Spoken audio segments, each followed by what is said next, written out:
আসসালামু আলাইকুম। আজকে আমি আলোচনা করব বার্ষিক পরীক্ষার প্রশ্ন নিয়ে। শ্রেণী প্লে, বিষয় ইসলাম শিক্ষা অথবা ইসলাম ধর্ম। তো যেহেতু প্লে শ্রেণী, তাই এই প্রশ্নের উপর বাচ্চারা লিখবে। তো এই জন্য আমরা একটা নাম লেখার জন্য এবং রোল নাম্বার লেখার জন্য বক্স তৈরি করে দিয়েছি।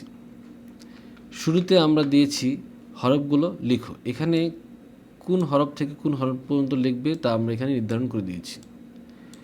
এরপর আমরা নিচে একটা বক্স তৈরি করে দিয়েছি যাতে এই বক্সের ভিতরে লিখতে পারে। 2 নম্বরে দিয়েছি আমরা সাজিয়ে লেখো। এখানে হরফগুলা এলোমেলোভাবে আমরা দিয়েছি, এই হরফগুলা সুন্দর মতো সাজিয়ে লিখবে। এই জন্য আমরা নিচে একটা বক্স তৈরি করে দিয়েছি নির্ধারিত সংখ্যার মানে অক্ষর লেখার জন্য বা হরফ লেখার জন্য। এখানে আমরা 3 নম্বরে দিয়েছি প্রশ্নের উত্তর লেখো। এখানে আমরা 2টি প্রশ্ন দিয়েছি। আপনারা এখানে একটা বক্স তৈরি করে দেবেন, 2টা প্রশ্নের জন্য 2টা বক্স তৈরি করে দেবেন যাতে বাচ্চারা লিখতে পারে। তা আমরা এখানে 1 নম্বর দিয়েছি আমাদের সৃষ্টিকর্তা কে, এবং খ নম্বর দিয়েছি আমরা ইসলাম অর্থ কি। এখানে আমরা ক এবং খ 2টা প্রশ্ন দিয়েছি।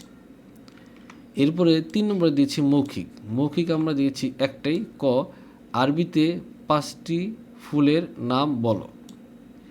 এরপরে 4 নম্বরে দিয়েছি শ্রেণী এবং মূল্যায়ন পরীক্ষা। আমরা যে শ্রেণী এবং মূল্যায়ন পরীক্ষাটা নিয়েছিলাম সেই নাম্বারটা এখানে যোগ করে দিয়েছি। তো এই ছিল আজকে আমাদের ক্লাস প্লের ইসলাম ধর্ম প্রশ্ন নিয়ে আলোচনা। পরবর্তী ভিডিও দেখার জন্য আমন্ত্রণ রেখে আজকের মতো এখানেই। আল্লাহ হাফেজ।